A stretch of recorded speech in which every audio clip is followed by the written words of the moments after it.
Since the beginning of nurse anesthesia practice, there has been pushback from others, especially physician anesthetists. Two individuals in the early 1900s who worked the hardest to eliminate nurses in anesthesia were the McMechans. Dr. Frank McMechan was a physician anesthetist, and his wife Laurette, not a physician or scientist, worked tirelessly their entire career to make anesthesia in the U.S. a physician specialty only. We welcome back Nancy Bruton-Maree and Sandy Ouellette to discuss these two individuals as well as the results of their life's work. CRNA Financial Planning is a sponsor of Beyond the Mask podcast. Investment advice offered through Private Advisor Group. Nothing in this podcast should be construed as investment advice. Plus, did you know listening to our podcast can earn you Class B credits? For details on how to submit, visit the CE credit section at beyondthemaskpodcast.com. Welcome to Beyond the Mask, innovation and opportunities for CRNAs and advanced practice nurses, with certified financial planner Jeremy Stanley and CRNA Sharon Pierce. Jeremy Stanley has worked with CRNAs for more than 23 years, and Sharon Pierce is a former president of the AANA and the NCANA. Join us as we leave the operating room and learn the latest in the CRNA and advanced practice nurse industries. Beyond the Mask starts in 10, 9, 8, 7. Well, Sandy, Nancy, welcome back. We always love having you guys on. Well, thank you. And you're getting real modern now. We got audio, we got video, we got all these numbers on my screen. I'm really impressed with how far you've come in a short period of time. Well, we're impressed that you can do this with us. You're impressed I'm still on this side of the grass, Sharon. I know. And so technologically savvy, the both That's of right. you. That is correct. You're doing great. You're doing great. Well, Nancy, why don't you tell us about the early life of Frank here? Frank McMechan was born January 16th, 1879 in Cincinnati, Ohio. He was the son of a second-generation physician. He was an excellent student and evidently a tremendously smart man. And when he wasn't studying, he worked in his father's office, and in emergency situations, he administered anesthesia. And that was not an unusual thing to happen at that particular era of our history. He graduated from St. Xavier's College in Cincinnati. He won gold medals for oratory and essay writing, and he was also secretary of the Glee Club, so evidently he could sing. Only 18 when he graduated from college, and his father thought that he was too young to enter a medical school at that age. He stayed at St. Xavier's and joined the faculty while he got his master's degree, which he got his master's degree in 1897. He also performed at an amateur theater in Cincinnati, and by 1905, he had written 30 plays. He also worked for the Cincinnati Press for 3 years during this part of his life, and that's probably where he learned to write effectively and very tersely. He entered Tersely. That's funny. Well, he did. Okay. He entered medical school at the age of 21 in 1921 and graduated in 3 years rather than the usual 4 years. And he immediately passed the newly introduced medical board examination. But while he was at the college, a medical college of Cincinnati, he decided that he wanted to start a non-traditional career. And anesthesia was the one that he chose. Anesthesia was in its infancy at that time. But that was the path that he decided would be his ultimate goal, would be anesthesia. So he started out his career in anesthesia by doing charity cases. But by 1905, he was supporting himself as an anesthesiologist. He married Laurette van Varseveld in 1909, but within 18 months of their marriage, he developed debilitating arthritis, which fused his joints into a sitting position. He became wheelchair-bound, and his wife became his lifelong partner in both his health and his dreams of developing the specialty of anesthesiology. And again, we're talking about something that was in its infancy, particularly where physicians were giving anesthesia. So, Sandy, he can't work as an anesthesiologist now. What was his second career? Well, his second career was really organizing anesthesiology with the help of his wife, because, as Nancy has said, he became really physically debilitated in terms of actually being able to administer anesthesia, particularly with how it was administered in that day or even today. So in 1911, he was present at the founding of the New York Society of Anesthetists, which began as the Long Island Society of Anesthetists. And that was in 1905 that began. Now, remember, that prompted the American Society of Anesthesiology, which was really chartered around 1936, to report the ASA was founded in 1905, rather than what the charter said, which was 1936. Now, why does dates matter? Well, if they were really formed, the American Society of Anesthesiologists, in 1905, they predated us, because we had our 75th anniversary in Cleveland in 2006. So they would have been the first providers in anesthesia in the United States, and that was not the case. Physicians followed nurses in anesthesia in this country, so be it. In 1913, Frank McMechan organized an anesthesia meeting at the American Medical Association, and he was real proud of that. He believed that to be the first national anesthesia meeting in the United States. And then the next year, he persuaded the editor of the American Journal of Surgery to include a quarterly supplement on anesthesia in their surgical journal. And he was real prolific with the pen. So that was a real gift, a real strength that he had. It became known as the Quarterly Supplement of Anesthesia Analgesia, and that is a leading journal in anesthesia today, and that was its beginning. In 1915, he founded the Interstate Association of Anesthetists, and in 1916, acting through McMechan, the International Anesthesia Association petitioned the Ohio Medical Board to take action against Lakeside Hospital for training nurse anesthetists. And I hope that our listeners have heard about Lakeside Hospital and Agatha Hodgins, and that being, they always thought it was the first school to teach nurses to administer anesthesia, but we know there were 4 more probably that predated them. But without drifting too much, what that did is it closed that school for about a year, and then it reopened the following year.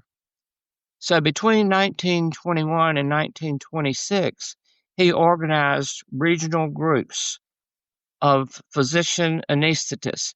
He organized annual meetings, often meeting with the American Medical Association and the American College of Surgeons. So he was trying to build his army there. And he worked to bring physician anesthetists across the world into an organized body. And I believe he was a bit before his time there. And that really hurt him in the very end, right before his death. But he did bring them together.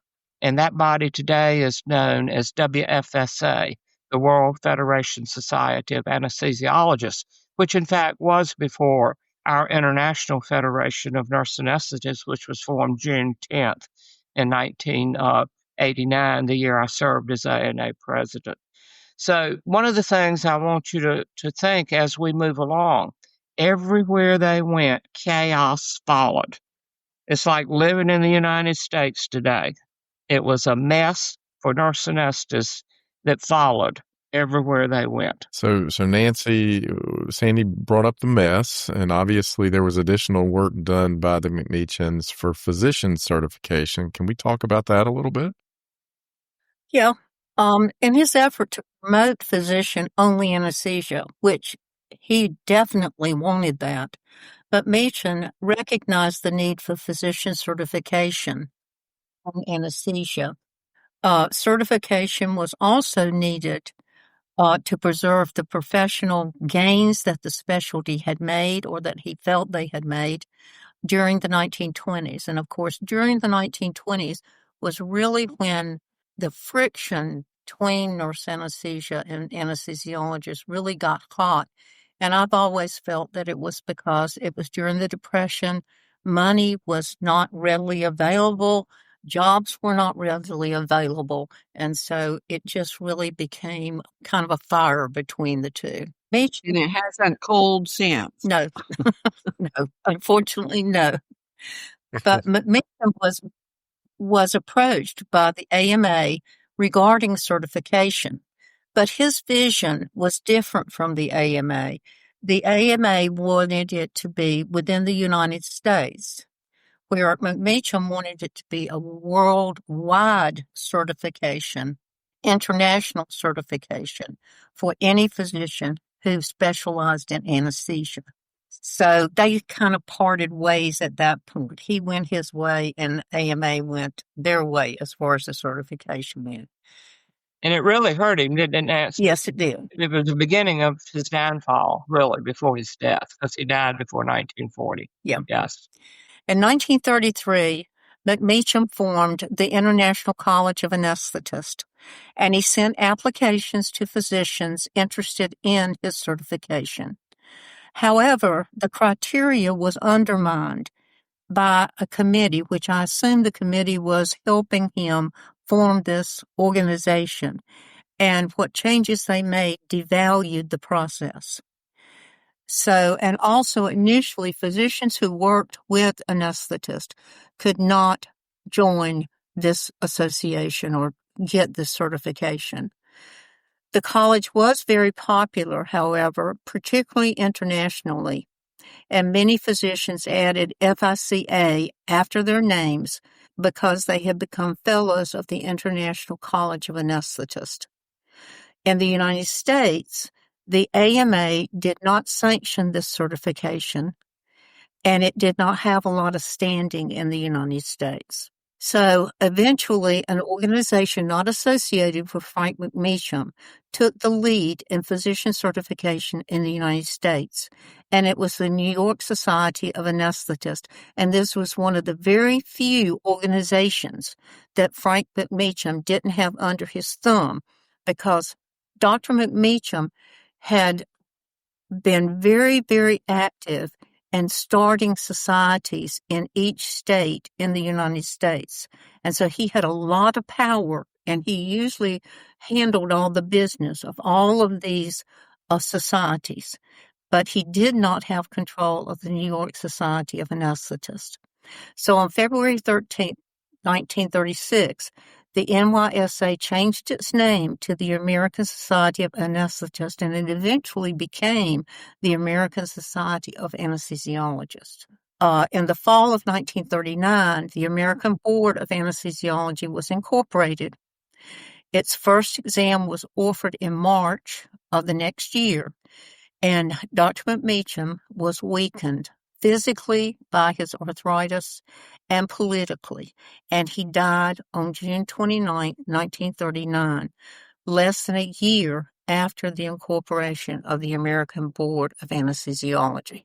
So, Sandy, his wife had a huge part to play in the organization of physician anesthesiologists, or anesthetists as they called themselves back then, which is ironic to say the least.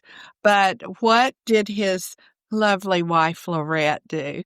She was not a physician, as you previously said, or scientist, but she supported him throughout his life and after he became wheelchair bound. And she learned a lot from him. And in fact, when they were doing the quarterly supplements that later became the anesthesia analgesia, but it was part of surgery literature at the time, she pulled many, many articles a month, which was a feat in that day that they could abstract and do things with. And I really appreciate the dedication of that, because I am the assistant editor for Dana Miller Anesthesia File, and I select 40 articles a month, which, is easier today with computers and what we have, but they had none of that. She worked with the physician specialty 17 years after his death. So as Nancy said, he died in 1939, and she was there 17 years later. The International Anesthesia Research Society and its journal, Anesthesia and Analgesia, might not exist without her. And she was labeled by the ASA in an article, 2 parts actually, in 2012 in Anesthesia and Analgesia, as the mother of anesthesia. Now remember, Alice McGall is really the mother of anesthesia. I mean, that's who the AANA recognizes as the mother of anesthesia. And I would certainly never recognize Laurette McMechan as our mother of anesthesia. But there she was. She continued for 17 years. She was bright. She was an actress, kind of. That's how they met, through these plays and everything. But she was no dummy either. Well, she sounds like an interesting lady. So, Nancy, tell us a little bit about maybe her early life. Well, Laurette's early life is kind of foggy. That's probably good, Nancy. She was a very petite lady, and she was not beautiful, but she wasn't bad looking. And it's really interesting. I was looking through some things the other day, just looking for stuff. And most of the pictures, you just see her as the only woman among a bunch of physicians, male. Well, then they thought she was pretty. If you're the only one, they think you're pretty. Well, what can I say? But her mother was back and forth between Europe, particularly Rome, and the United States, particularly Cincinnati. Her mother's marital status was very unclear. She had Laurette. She also had another daughter and a son. And at some point in time, Laurette listed her mother as Mathilde Duplin and her father as William van Varsveld. And that's what she put on her birth certificate. Now, I think it's really interesting that she did her birth certificate. I mean, she had to have been able to read and write when she did that, not when she was born. Sounds like she fabricated. Laurette grew up in Paris. She was separated from her mother for long periods of time, didn't know her father, and really it's unknown who reared her in Paris while her mother was between gallivanting. Okay. Laurette eventually did come to Cincinnati and participated in the theater, as Sandy said, where she met Frank McMechan. She acted in all of his plays that he wrote, and they were married in 1905. And of course, we've already said that 18 months after the marriage, his arthritis began, and he became ultimately very crippled. McMechan died, as we've said earlier, on June 29, 1939. But he and Laurette spent their entire professional lives elevating the specialty of physician anesthetist and physician anesthesia, and believed that through word and action, it must be at the expense of nurse anesthetist. Are you a resident or CRNA looking to transition into independent practice? The AANA and Beyond the Mask are here to help you thrive as your own boss. Introducing the 1099 CRNA Institute, taught by Beyond the Mask host Jeremy Stanley and Sharon Pierce. This comprehensive educational series provides detailed guidance on business structure, legal and tax implications, and financial management tailored specifically for 1099 CRNAs. Lean into the feeling of freedom and embrace the opportunity to be your own boss with the AANA as your partner on this exciting journey toward independence. Enroll now and earn valuable continuing education credits as you chart a new course in your rewarding career. Visit aana.com/1099 to learn more and take the first step toward your new future. Remember, that's aana.com/1099 or click the link in the description of today's show. The 1099 CRNA Institute. Thrive as your own boss. So she also cared for him physically, and she was a petite lady. That must have been interesting, unless he was a petite man, which he could have had small man syndrome or short man syndrome or something. It sounds like it, but He looked like he was fairly small, Sharon. But just think, even with that, they traveled a lot back and forth to Europe as they had a real focus on a world physician specialty. And they took these long cruises and everything. And you can imagine what these cruise ships were like when they didn't have to have handicap right. facilities, It could not have been easy, is all I can say. She had to have a pretty strong will. You got to give her that. But so what happened to her after he died, Sandy? Did she carry on? She didn't grieve too long because 3 days after his death, the board of the International Anesthesia Research Society elected her as Assistant Executive Secretary Editor. And of course, they put a physician anesthetist as acting executive secretary editor. So she could be assistant, but not actually the editor. She would make her husband's salary, which was $600 a month at that time. That's 1939, Jeremy. Clink, clink, clink, money, which included expenses and salary. Later, expenses were paid separately, and the salary became $300 a month. She was employed by this group for 17 years, as I said, after her husband's death. And she attended many meetings and, as Nancy said, knew national and international physicians who shaped the specialty of physicians, such as Ralph Waters, just to name one back then. The board continued her salary after retirement. Maybe she knew where all the bodies were buried. I'm not quite sure why they did that. But anyway, she acquired several enduring titles, including Mother Laurette, Mother of Anesthesia, and Beloved Mother of World Anesthesiology. That was what they called her, depending on where she was. In 1956, the Congress of Anesthetists, that was physicians, was held in Miami. And she was appointed honorary assistant editor to recognize the many contributions to the International Anesthesia Research Society and the journal. And after the Phoenix meeting the following year, she moved to Los Angeles, where she was looking for a warmer climate and so forth. Laurette died May 22nd, 1970, at the age of 92. And the International Anesthesia Research Society paid for her funeral. Only 2 brief tributes appeared in the journal to which she had dedicated her entire life. And I thought about that. And I thought, well, that's probably 2 more than I'll get when that time comes. I doubt that, Sandy. I doubt that. So I'm real glad, Sharon, about this time capsule. That's right. And y'all's 40-some episodes. I think you've already superseded Laurette. But Jeremy, I Googled it. What is $600 in $13,984? I knew you were going to do it. I wanted to hear you say it. That was a month, right, Jeremy? A month. A month. For God's sake. That's pretty doggone good. And can you imagine in that time how far that money went? That was good money. That was good money. Yeah. Well, so we've heard a lot about them. And Nancy, I'm very interested in seeing what nurse anesthetists thought about their work. Well, actually, it's more what he thought, to be honest with you.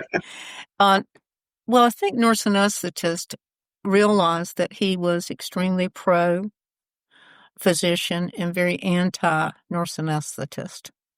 And So there was no liking. There was no liking of the No. McMechans. No. Yeah. And he didn't say, I mean, they had to deal with things like, he said this, for example, anesthesia was the gift of pioneer doctors and dentists to suffering humanity, and every significant advance in its science and practice had been made by a doctor, dentist, and research workers of similar standing. In contrast, technicians, and that was us, has added nothing of any consequence.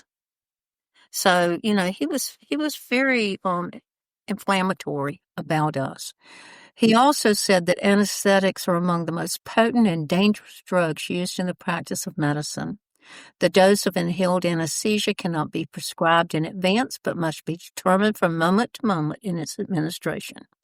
The safety of the patient demands that the anesthetist be able to treat every complication that may arise from the administration of anesthesia. The medical anesthetist can do this. The technician cannot. Now, let me ask a question, because he became an invalid 18 months after they got married, so he still wasn't very old. How long had he actually given anesthesia before he just became the mouthpiece?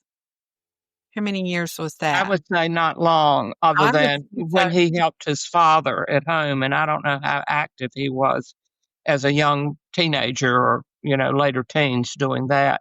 But I don't think he ever administered anesthesia that much. Do you, Nancy? Be my thought.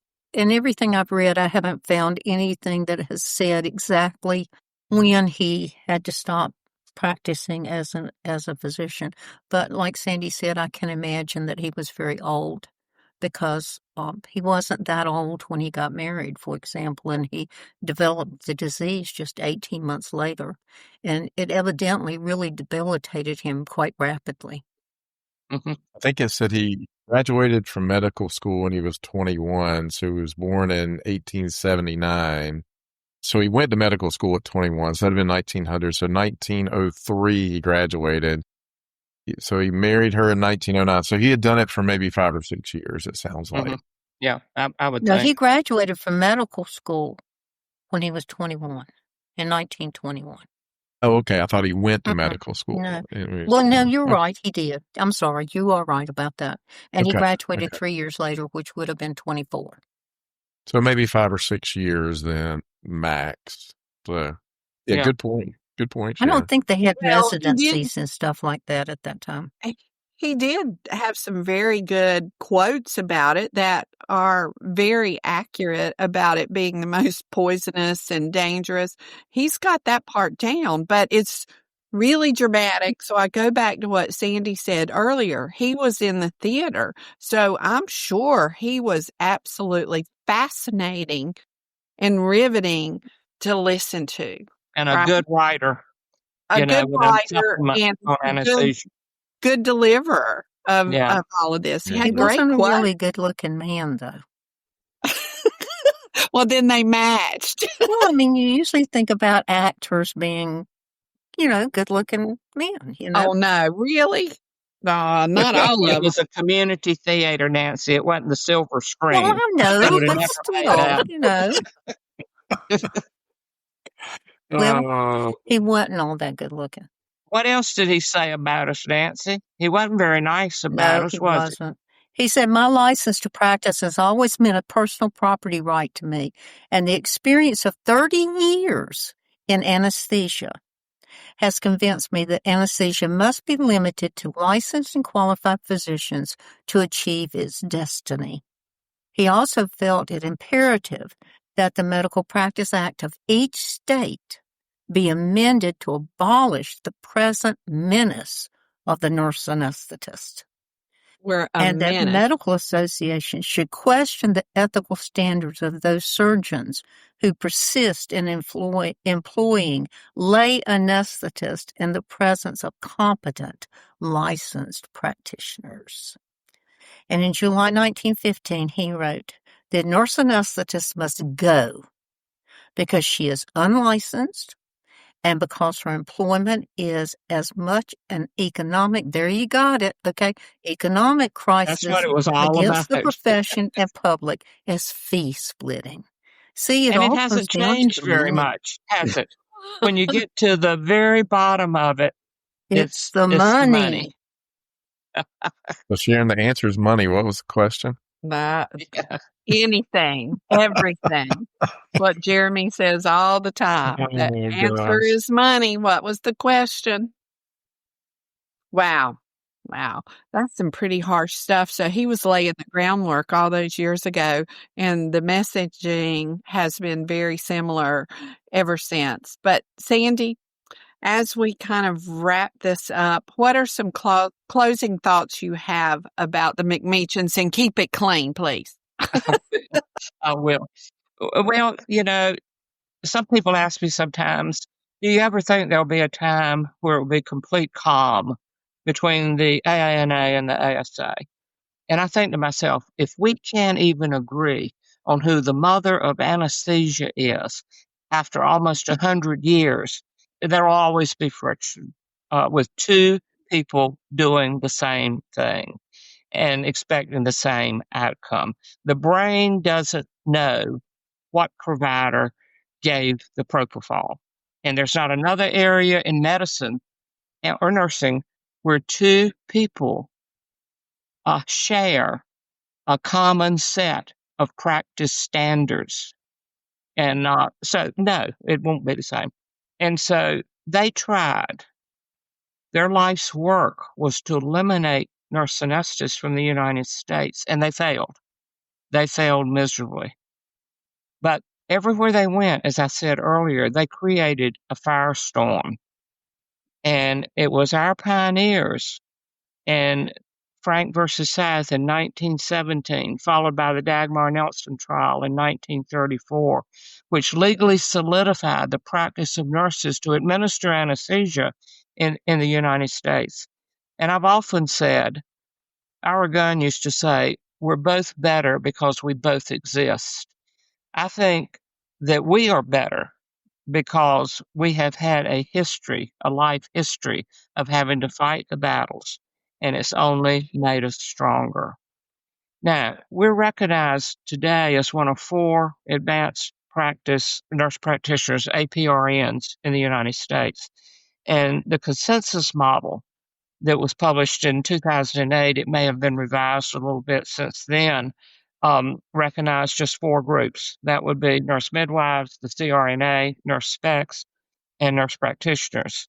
And we checked every one of those boxes for many years. To be an APRN, you have to have completed an accredited program.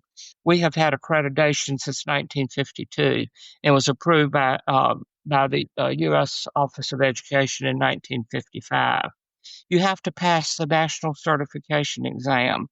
We checked that box in 1945 and have had that ever since. And after the direct reimbursement in 1986, you cannot work as a CRNA if you are not adequately credentialed with CERT and continuing education. APRNs have acquired clinical knowledge and skills preparing them to provide direct care to patients, as well as their component of indirect care. However, all APRNs share the point that that their education and practice focuses on direct care to the patient. And we have to have a set of clinical experience. And through our Council on Accreditation, we have so many clinical cases in many categories that are required and so many hours. And when they were doing this in 2008, we were the one that really stood out in terms of nurse anesthetists or having done all that. And we have obtained a license to practice in one of these different areas. Now, not all states, as Nancy will probably echo with me, recognize us, like North Carolina, as APRN. So it gets to the state level as well, but we have everything. If you look at the national certification and accreditation, our pioneers were so smart in really establishing that. And we achieved direct reimbursement, Part B Medicare, in 1986. I am so happy that next year at the Boston meeting, we celebrate the 40th anniversary of President Reagan signing into law direct reimbursement. And Craig Atkins will moderate a panel where Dick, myself, and Jan Menino will talk about that road, that 7-year journey to direct reimbursement. And there was 7 presidents, 7 boards, an engaged membership, and 3 of those presidents are now deceased. 4 are left. We're all in our 80s, so it's now or never, and we will be talking about that. Also, globalizing the profession with the International Federation of Nurse Anesthetists in 1989. I'm so proud to have been on the founding steps when that was done, signing the charter for the AANA in Teufen, Switzerland in June 10th, 1989. And so we have an organization now much like the WFSA. And we've moved our education from diploma, as I was a diploma graduate, as was Nancy, to master's education. All schools were at master's education in 1988, and all schools moved into doctoral education by 2025. Now, interesting enough, when we spoke at the state meeting, I got some, and that was in October, I got some updated information from our COA and our NBCRNA. We were almost eliminated in terms of our programs in the 1980s. And now we stand, that was in October, 152 programs with 15 more in capability studies and over 2,916 active clinical sites. And that was a key that kept us from being totally eliminated in 1989. And we're graduating approximately 2,500 new graduates a year. If all those 15 programs become fully functioning programs, we will have the most accredited programs that we've had since the 1980s or late 1970s. And so that is good. Sometimes people say, oh, you're graduating too many. I don't think it'll ever hurt us when we graduate more, but it'll certainly hurt us if we graduate less. That will create a vacuum that will be filled, and it will not be by nurse anesthetists, it will be by AAs.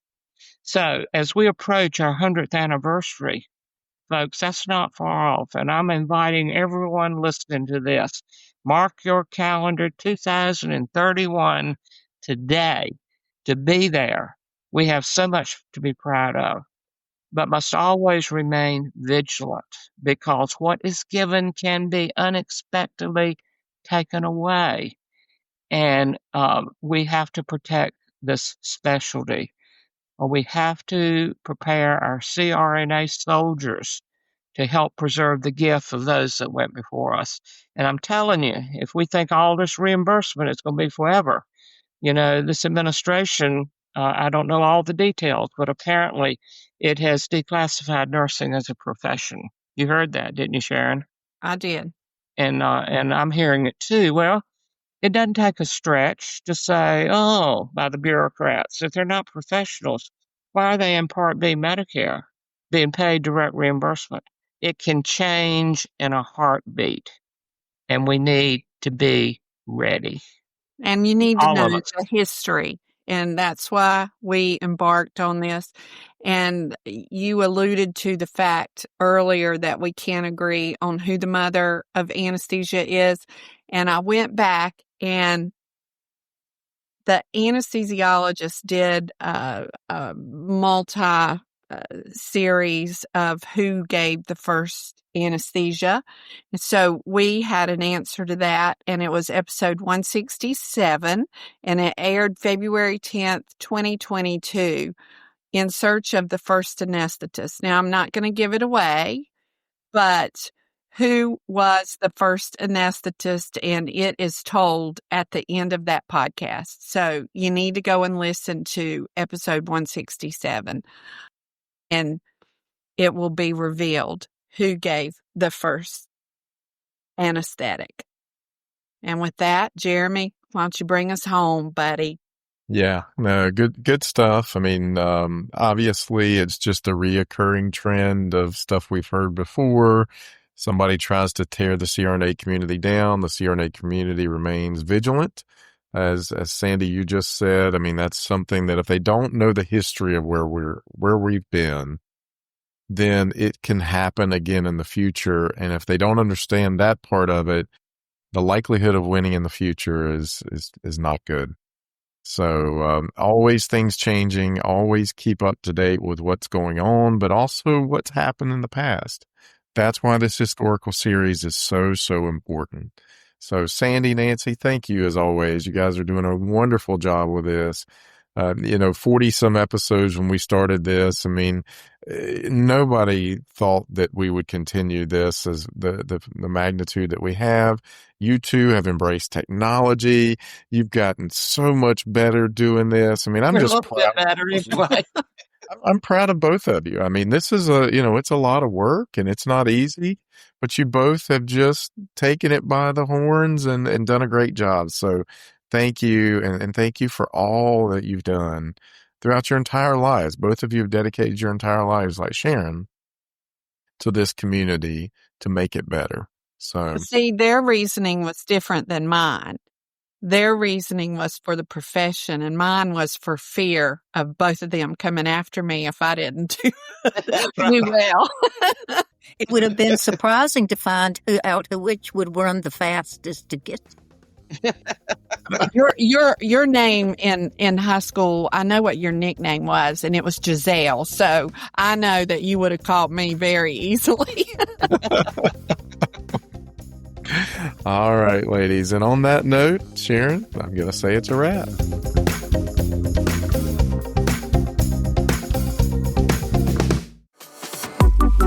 Thank you for tuning in to Beyond the Mask. If you enjoy the show and want to help us grow, the best way to support us is simple. Leave a review on your favorite podcast platform, share the show on social media, and tell your friends. Your word of mouth is what keeps us going strong. We're proud to consistently rank in the top 50 medical podcasts nationwide and to be #1 in the CRNA community. All thanks to listeners like you. Your support helps us stay there, and we couldn't do it without you. We'll see you on the next Beyond the Mask.